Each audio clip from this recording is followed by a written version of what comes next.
Kailangan lahat ng mga sasabihin natin dito naaayon lamang sa ating pagkakaintindi sa bagay-bagay at naaayon lamang sa ating saloobin. Wala po tayong target dito, kundi ang mga kriminal, kawatan at mga demonyo sa lipunan. Kaya magsimula na po tayo mga bossing. Ano ba ang ating pagkukwentuhan ngayong araw na to? Ay nako, napakarami. Napakarami natin pag-uusapan, pero bago natin pag-usapan yan, tinan ko muna yung mga chat ng mga tropa pits ko, kasi yung mga tropa pits ko nagsilabas sila kasi nga medyo masama pakiramdam ko. Medyo inuubo ako, tinatrangkaso, kaya ito yung mga dala akong gamot, may dala akong Robitussin, may dala akong mga Biogesic, kasi nga para medyo But ngayon, nasan ba tayo? Nandito tayo ngayon sa Hong Kong mga bossing, at tayo po ay tumatakas sa ICC. Putang ina, talagang buhay ito. Sige, patayin natin tong background music natin para maganda kwentuhan natin. Ayan. So tayo ngayon ay nandito mga bossing para tumagtago sa ICC. Ng tinapay, putang ina, talagang mga kupal na mga fake news peddler ito. Ay nako. Ayan. So tayo ngayon ay nandito sa Hong Kong kasi po tayo po ay nagtatago sa ICC. Ayan po ang kumakalat na mga balibalita ngayon sa mga bobo, mga inutil, tanga at mga hampas lupa't patay gutom na mga vloggers ni BBM. Si Tatay Digong daw umalis noong Huwebes dahil nagtatago sa ICC. At siya daw ay pupunta na ng Hong Kong and then pupunta na ng China para doon magtago. At sabi daw galing daw ito sa very reliable source. Very reliable. Tangina. Grabe no? Grabe yung very reliable source nila. For the past few days, lagi na natin tong sinasabi sa ating programa sa Banateros SMNI na meron po tayong gaganapin na simultaneous na pagtitipon para sa PDP laban para sa Hong Kong. Nag-organize po dito sa Hong Kong ang Filipino community ng pasasalamat kay Pangulong Duterte. Imagine, after 3 years na magkaroon ng pasasalamat PRRD sa Pilipinas, nagkaroon ng pasasalamat PRRD dito sa Hong Kong. So, ina-announce na natin yan. Ako, sinasabi ko na yan. Sa mga vlogs ko, sinasabi ko na yan. Sabi ko nga, makita-kita tayo sa Hong Kong, di ba? Tapos biglang may nakita tayong ganitong balita na from a very reliable source daw na si Duterte daw ay tumakas na sa ICC. Pukin ang ina nyo. Gusto ko lang maintindihan ninyo na hindi ba sinasabi ni Bongbong ayaw niya ng ICC? Sinasabi ni Bersamin ayaw nila ng ICC, hindi sila makikipagtulungan sa ICC. At wala na yung ICC nyo. Putang ina nyo, hanggang ngayon ICC card pa din kayo. Wala na yan. Si Donald Trump, denounced na sa kanya yung ICC na yan. And alam naman natin na ang foreign policy natin nakadikit halos sa Amerika. And itong mga Amerikano ayaw na sa ICC. Mas lalong dapat ayaw na natin sa ICC. Unang-una sa lahat, hindi naman na tayo member ng ICC. So bakit pinag-ngangalandakan nyo pa rin itong ICC na ito? At saka, tangina, alam naman namin na naka-monitor kayo sa amin. Alam naman natin na lahat ng vlogs namin nakatanghod kayong lahat, mga putang ina nyo, mga fake news peddler kayo. Pero, binalita nyo pa din to. Sinakyan nyo pa din to. Sa dami ng problema ng Pilipinas, putang ina ninyo, si Pangulong Duterte pumunta lang ng Hong Kong, nagkandarapa na kayo. Akala ko ba banas kayo kay Duterte, gusto niya nang palayasin ng Pilipinas si Duterte. Pero ngayon, si Duterte aalis ng Pilipinas, putang ina nyo, nanggagalaiti kayo. Kaya putang talagang sala sa init, sala sa lamig itong mga punyetang, mga dilawang tait, mga pulahang abnormal. Ngayon, itong putang inang Pilipinas Today na to, napaka-fake news niyan. Pag tinignan nyo yung page niyan sa Facebook, putang ina, walang ibang kinakandidato yan kundi si Abby Binay. Marami. Tsaka mga kandidato ng mga abnormal. Yung alyansa ng mga tanga. Ayan, Pilipinas. Puntahan nyo yan, tinanin nyo yung page yan, puro ganun. Pero huwag nyo na yung follow kasi putang ina yan eh. Ito yung sinasabi natin kay Barbers. Barbers, ito yung dapat na mga iniimbestigahan mo. Oo, itong mga ganitong klase ng page dahil talagang putang ina propaganda page talaga ito. At saka hater Duterte hater page lang talaga ito. Ngayon, okay lang naman, parehas kayong galit kay Duterte. Dati kang aso ng mga Duterte, ngayon aso ka na ni Marcos. Ngayon, parehas kayong galit sa Duterte, pati itong Pilipinas Today, galit kayo kay Duterte. Pero putang ina naman, ayusin nyo naman yung propaganda nyo kay Duterte. Hindi ba? Dapat naman, medyo pulido naman. We have been announcing this since last week that we will be having a PDP campaign and salamat PRD dito sa Hong Kong. Nagkalat na yung mga post namin na nasa Hong Kong kami. Lahat ng halos ng mga kandidato ng mga invited nandito na sa Hong Kong and nagkakagulo na nga yung mga Pilipino dito. Wala na ngang makuhang ticket kasi nga ang kaya lang i-house noong stadium is 2,500. Libo-libo ang mga OFW dito sa Hong Kong. Hindi na nga kayang i-house noong event nung mismong event place. Tapos putang ina kayo, puro fake news pa ginagawa ninyo. Mga kupal talaga kayo. Nga barbers, nananawagan ako sa iyo na putang ina yung kabaklaan mo, gamitin mo dito. O etong mga kupal na ito, tanungin mo sila, putang ina ano yung mga sources ninyo. Ano sinasabi niyong ICC? Wala namang ICC. Even Congress nagsabi na parang di naman sila pabor dyan sa ICC kasi nga yun din ang statement ng presidente, although yung presidente naman natin may sayad yan, kaya hindi na siguro naniniwala talaga yung mga tao tungkol dyan. But then again, it still boils down to sino talaga ang nag-fake news sa Pilipinas. Kami ba ng mga Duterte supporters o kayong mga putang ina nyong mga magnanakaw kayo sa gobyerno? Again check ninyo kasi baka etong mga pages na ito ay funded ng pera ng taong bayan. Kasi ako, malakas ang paniniwala ko na yung mga kupal na mga vloggers ni Bongbong Marcos, yung mga kupal na mga vloggers na yan, I am sure na taxpayers money yung pinambabayad dyan para sirain ng mga Duterte. Again, they do not have anything good to say about this fucking government. That is why sinisiraan na lang nila yung mga Duterte. Doon lang sila magaling. Magaling silang mameke ng balita para siraan ng mga Duterte.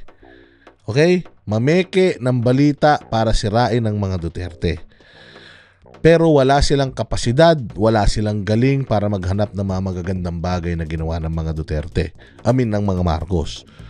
Okay? Yun lang talaga ang bagay na marunong sila. Other than that, walang kwenta na yung mga hayop na yan. So ito, Tatay Digong, where na you?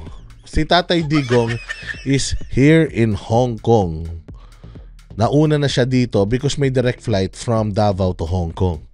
And if I'm not mistaken, meron pa siyang lunch kaninang umaga with the Filipino community dito sa Hong Kong. Si Pangulong Duterte, mahal ng mga OFW until now. Ngayon, tanungin ninyo yung mga sarili ninyo. How come etong alyansa ng mga kupal, bakit hindi pa sila nakakapag-organize ng meeting or meeting de avance or sortie sa ibang bansa? Why? Because walang taong pupunta. Hindi naman pwede yung mga ayu-ayuda nila sa abroad O kailan na malapit na ang eleksyon. Si Abalos nagpunta rito diyan sa may embassy sa Central. Putang ina, mukhang aso. Hindi pinansin ng mga Pilipino. Alam nila na nandoon pero putang ina hindi nila pinansin. Alam niyo kung bakit? Hong Kong is a Duterte country. Na Filipinos in Hong Kong, ang mahal niyan at ang gusto niyan, Duterte. Kaya pupunta si Pangulong Duterte at pumunta si Pangulong Duterte dito to give homage sa mga taga Hong Kong na mga bagong bayani na noong panahon niya talagang pinagtuunan niya ng pansin.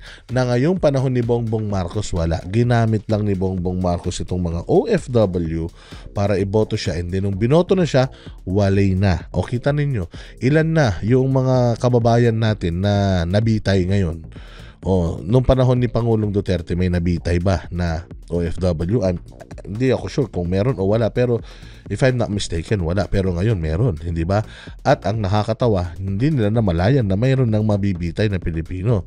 Makikita pa nga natin noong panahon ni PRD, nire-rescue pa yung mga Pilipino sa ibang bansa na na tumakas na sa mga tumakas na sa kanilang mga amo dahil minamaltrato sila eh. And if I'm not mistaken, panahon ni Pangulong Duterte din yung nag-impose siya ng sanction sa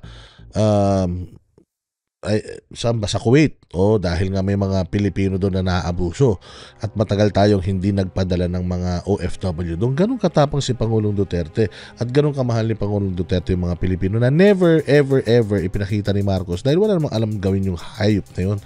Wala namang ginawang mabuti sa buhay yan. Kaya yan, andi dito si Pangulong Duterte sa Hong Kong at nagkakagulo po ang mga tao dahil hindi nila alam kung paano nila mamimit si Pangulong Duterte kasi nga indoor stadium po yung ating event, yung ating venue bukas. At makikita nyo po, hindi lang po ito mangyayari sa Hong Kong ha. Ito po yung mangyayari sa buong Pilipinas. Simultaneous po na ipapalabas itong ipalalabas itong itong pagtitipon na ito. Saan pa ba? Basahin natin ito ha. Salamat PRD with OFWs. Ayan. Dito sa NCR, meron tayong 1, 2, 3, 4, 4 sa NCR. Barangay Bayugo, sa Bulacan, sa Sauyo, sa Manggahan Pasig at saka sa may Paranaque. Sa Luzon, meron po tayo sa Isabela, meron po sa Urdaneta, Pangasinan, meron po sa Quezon Province at meron po sa may Tabaco City, Albay. Sa Visayas naman po, meron po sa Talisay City, meron po sa may Palo Leyte, meron po sa Baybay City Leyte, meron po sa may Kalibo Aklan, meron po sa Negros Occidental, sa may Kabangkalan po yan, meron din po sa Bataraza, Palawan. Sa Mindanao naman po, sa North Cotabato, Zamboanga del Sur, Misamis Oriental, Bukidnon, Surigao del Sur at sa Davao Region, meron po sa may Agdao Gym, sa Catalunan Grande, sa Tugbok at saka sa New Pandan, Panabo.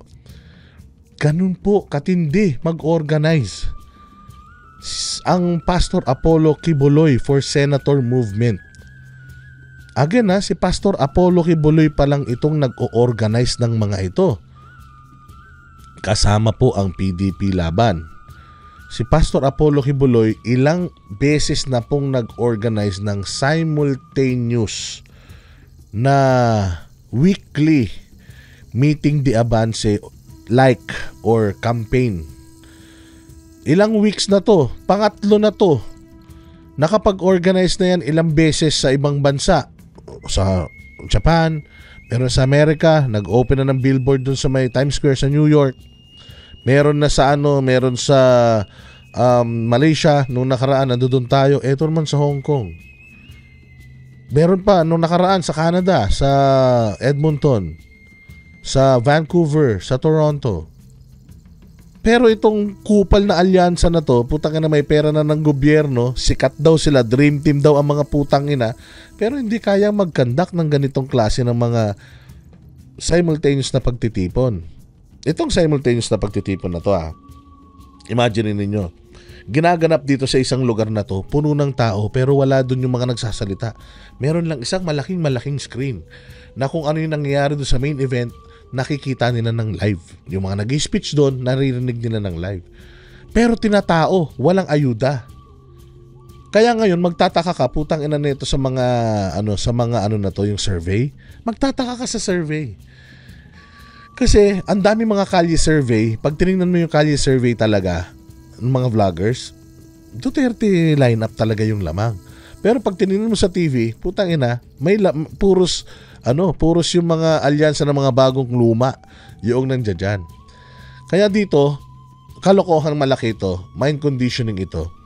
Pinapakita nila sa mga telebisyon na mahina ang lineup ni Pangulong Duterte para hindi ninyo iboto. Para halimbawa ako, masasayang ng boto ko dyan, mahina. doon na ako boboto sa mananalo, which is yung kabila. Wag ganun. Wag ganun. Malakas po tayo. Napakalakas natin. Makikita nyo yan bukas. Panoorin niyo yung telecast ng SMNI. At ilalive din yan ng ibang mga vloggers. Panoorin nyo, makikita niyo kung gaano ini-embrace ang PDP lineup.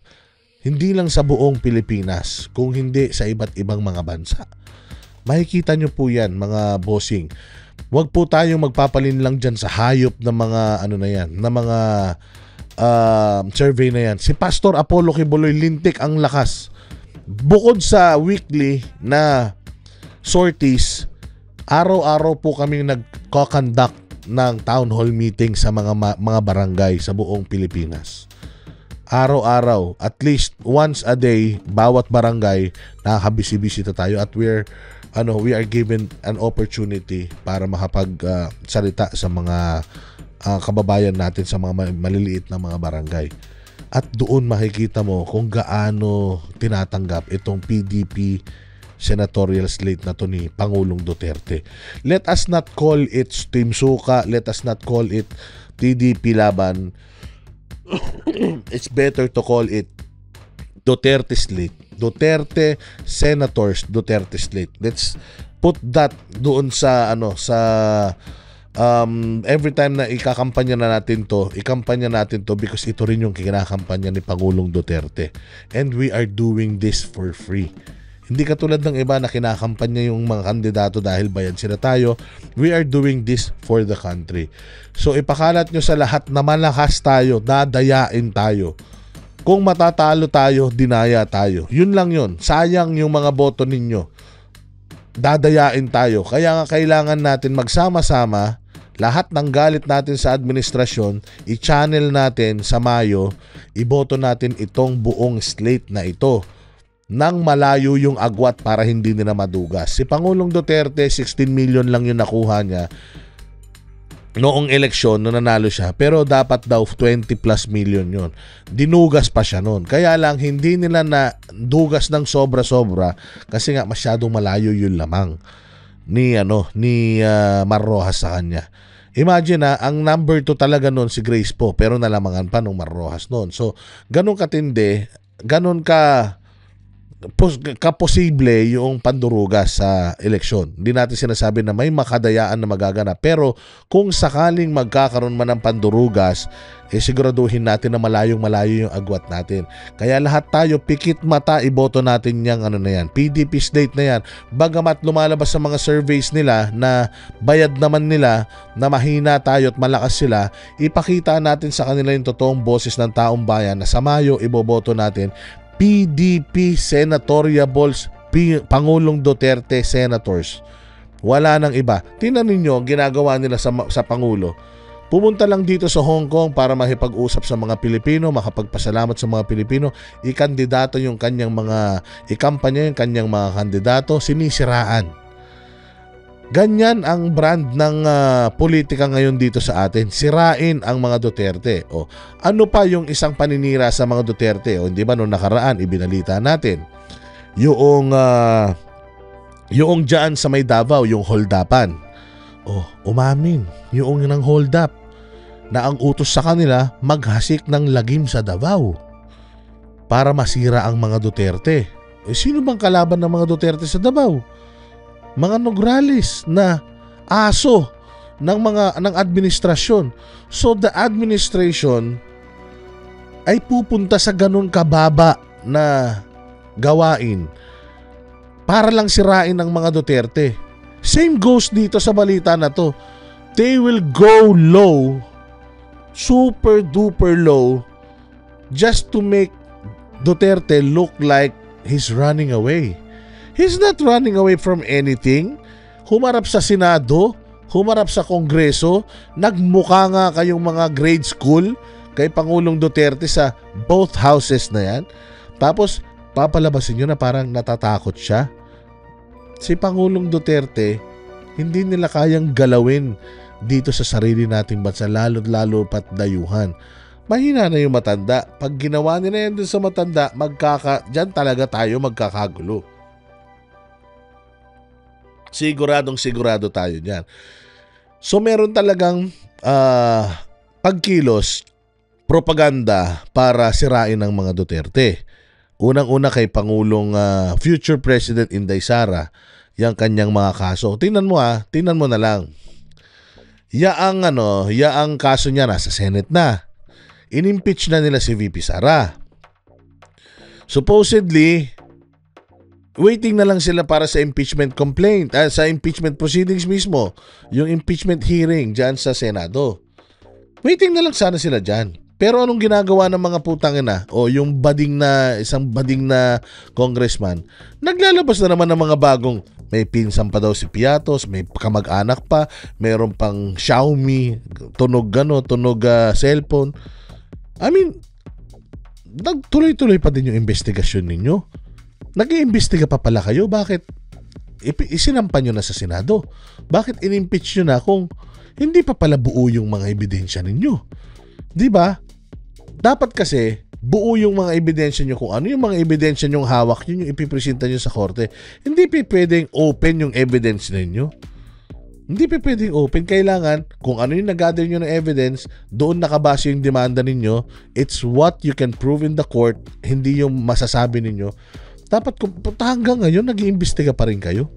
You are still in the process of investigating, of gathering evidences, pero in-impeach nyo na sa Congress, sinampan nyo na sa Senate. Anong ibig sabihin nun? Di ba? Anong ibig sabihin nun? Tinatarantado nyo yung sistema. Sub judice na yan. Kasi nga, nasa korte na eh. Di ba?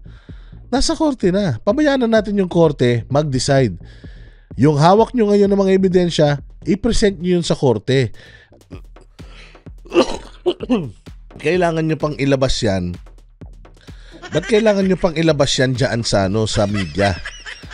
Hindi ba? So, hindi ko talaga maintindihan kung anong utak meron itong mga ito na tila mo, shit, mukhang mahihirapan tayo doon sa impeachment. Kasi, medyo basang-basa yung barahan natin sa Supreme Court. Kitang-kita yung mga pandurugas natin eh.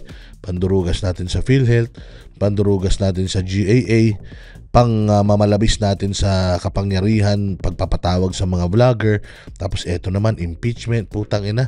Tapos eto pa, lumalabas pa yung mga bali-balita na yung si Zaldico, yung mga corruption ng Ako Bicol Party List. Diyan, nilabas nung anak ni Edsel Lagman. O na yung budget daw ni Edsel Lagman nung namatay, kinuha. Ganun yung lumalabas. So, sobrang sakim sa pera ng mga taga-Congress. Sirang-sira sila. So, there's a huge possibility na sa galing din ng mga abogado ni Inday Sara, come oral argument diyan sa Supreme Court, may hirapan sila. Kaya nga si Minardo Guevara, ang ginagawa niya, binablock niya na eh. Meron siyang petisyon na hindi dinggin ng Korte Suprema yung kahilingan ni VP Sara eh. Hindi ba? Tapos may bali-balita pa na si Guevara daw pinatawag ni Kimbo. Gigil na gigil daw si Kimbo, di umano. Na pinag-anuhan to si bakit daw hindi pinipigilan ni Minardo Guevara yung hakbangin nila Inday Sara. So imagine, hindi ba? Ganun na kahayop, kagago yung mga yan. And ewan natin, pinapatawag din yan siya sa Baguio sa oral argument sa GAA. Hindi natin alam kung aatin yung ulol na yan. Wala namang alam yan, di ba? So tingnan natin kung ano ang mga mangyayari. Pero nakikita natin na yung mga kasong isinampanan ng mga Pilipino sa Supreme Court umaandar at nagdedelikado sila. Kaya ngayon nagda-damage ulit sila. Tinatry nila ulit i-damage si VP Sara sa mata ng publiko. Trial by publicity na naman. Ganun ang ginagawa nila, kaya ayan. Ano pa yung mga mga makikita nating paninira sa mga Duterte. Ito pang ayan.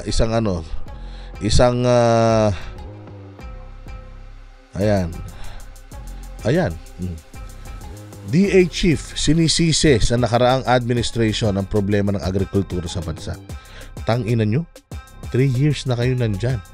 Isang taon hinawakan ni Bongbong Marcos yan. Presidente pa siya, meron siyang executive powers. Lahat ng gusto niyang gawin para mapaunlad ang Department of Agriculture. Isang taon niyang hinawakan yung opisina na yan. Walang ano yan, walang hepe yan. Wala siyang nagawa. Nandiyadyaan ka na. Putang ina niya, tumaba ka na. Ang tagal nyo na dyan. Tapos ngayon, hindi ninyo masolusyonan yung problema. Ang gagawin ninyo, isisisi nyo na naman sa mga Duterte. So, ang problema natin, tumaas yung drugs, sinisi sa mga Duterte. Kasi daw, hindi naman nasolusyonan ni Duterte. May mga tulay na nagigiba na merong budget para sa pagpapatibay ngayong administrasyon, nagiba ngayong administrasyon, gumastos tayo ng kulang-kulang 300 hanggang 300 mahigit na milyon para sa rehabilitasyon ng tulay, gumuho. Tapos ngayon sisisi kay Duterte na yung project nagsimula noong panahon ni Pinoy. Talagang matindi ang sa Duterte. Matindi talaga ang propaganda laban sa mga Duterte. O, eto pa yung isa. Ito, pakinggan natin ito. Na galing ng Leyte. He was asked to do a job here in Davao. Sinadya. Sila ito sila na magkapon sa mga Duterte. Sa mukon lang ko mga Davao. Sa mukon lang ko mga Davao. Madali bayaran ng isang tao para di ba? And, promise. Ayun, nakita natin. Mamaya na natin ituloy ulit yun. Anong sabi? Anong sabi nung ano na yun? Noong balita na yun. Ito daw, holdapan sa Davao, staged para magmukhang masama ang pamamalakad ni Basti Duterte. Pero anong sabi ni Basti Duterte? Matagal nang walang police powers ang mayor ng Davao. Dapat po ang Davao, ang hepe ng Davao, dapat yan pinili ng mayor. Pero itong si Marantan is an acting chief dyan sa Davao. Therefore, nilagay siya dyan ng krami. Hindi siya choice ni Baste. Kung hindi siya choice ni Baste, hindi rin siya pwedeng tanggalin ni Baste. Tinanggal kay Baste yung police powers. Ngayon, kung anong nangyayaring mga gulo dyan, labas si Baste. Kasi nga, tinanggal sa kanya yung police powers. Hindi naman niya pwedeng tanggalin si Marantan. Hindi naman niya pwedeng palitan si Marantan. So kung ano man yung mangyayari dyan, nagsalita na siya noon, wala na sa akin yung police powers dito sa Davao. If something happens, tumaas ang crime rate dito, I have nothing to do with that. Kasalanan niya ng police, ng PNP. Dahil wala na akong control eh. Sila nang may control ng peace and order dito eh. Tapos biglang nangyari to. Ano sabi ng PNP? Highly organized daw. Ayan nagsalita na yung nahuli nila. Ng Leyte. He was asked to do a job here in Davao. Sinadya. Sila ito sila na magkapon sa mga Duterte. Sa mukon lang ko mga Davao. Sa mukon lang ko mga Davao. Madali bayaran ng di ba? Di ba? Nakita nyo yung sinabi? Ayan kuluhin daw ang Davao. Interview yan no March 6. Umamin na yung nahuli nila. See? Ganito kababo yung administrasyon.